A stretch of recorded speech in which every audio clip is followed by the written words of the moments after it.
Halo guys, selamat datang di channel saya. Perkenalkan, nama saya Rifki Bandawijaya. Di video ini saya akan membahas tentang proses penyesuaian. Mari kita simak. Konsep dasar penyesuaian. Dalam akuntansi, penyesuaian dalam akuntansi yakni proses menyesuaikan transaksi-transaksi yang dilakukan pada masa lalu dengan masa sekarang sebagai bagian dalam proses penyusunan laporan keuangan.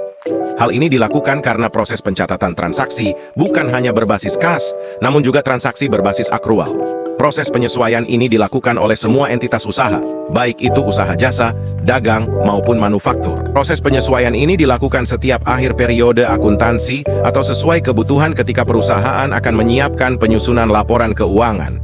Adapun hasil dari penyesuaian ini akan dituangkan dalam sebuah sistem pencatatan atau posting yang disebut sebagai jurnal penyesuaian. Secara teori, terdapat beberapa transaksi yang perlu untuk dilakukan penyesuaian di setiap akhir periode akuntansi, yaitu akun perlengkapan yang memerlukan penyesuaian karena ada pemakaian, akun beban dibayar di muka yang memerlukan penyesuaian karena waktu telah dijalani jatuh tempo, akun aktiva tetap yang memerlukan penyesuaian karena ada penyusutan aktiva, akun pendapatan yaitu memerlukan penyesuaian karena ada pendapatan yang belum diperhitungkan atau penerimaan yang belum menjadi pendapatan, akun beban yang memerlukan penyesuaian karena ada beban yang belum diperhitungkan atau pembayaran yang belum menjadi beban, akun pendapatan diterima di muka yang memerlukan penyesuaian karena berjalannya waktu atau diserahkannya prestasi pada pelanggan. Beban dibayar di muka, prepaid expense. Beban atau biaya ini adalah transaksi ketika uang untuk membeli barang atau jasa tertentu, di mana barang atau jasa tersebut akan berbentuk aset. Namun sejalan dengan waktu, aset, barang dan jasa yang telah dibeli tersebut akan habis manfaatnya. Misalnya perlengkapan, jasa asuransi dan sewa, sewa kantor, sewa lapak berjualan dan lain-lain. Sebagai simulasi, misal perusahaan membeli perlengkapan alat tulis, maka transaksi ini akan dicatat sebagai pembelian aset berupa perlengkapan alat tulis.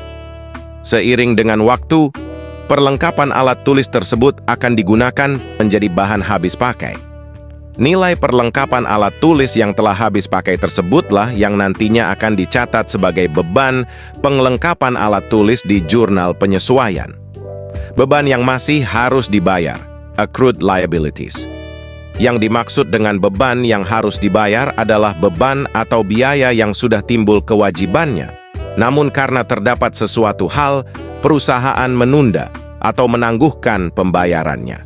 Pada saat timbul kewajibannya, perusahaan harus mencatat kewajiban tersebut dalam transaksi akuntansi sebagai utang. Contoh dari kasus ini misalnya adalah pembayaran upah atau honor yang belum terbayarkan atau utang pajak, baik itu pajak yang belum dibayar atau kekurangan pembayaran pajak, pendapatan yang belum diterima, accrued revenue. Akun transaksi ini merupakan pencatatan atas suatu peristiwa di mana pesanan barang dan atau jasa pelanggan sudah diselesaikan, namun uang belum diterima. Hal ini biasanya terjadi karena masalah keterlambatan penagihan atau adanya birokrasi internal pelanggan yang memakan proses lama. Sekian dari saya, semoga bermanfaat.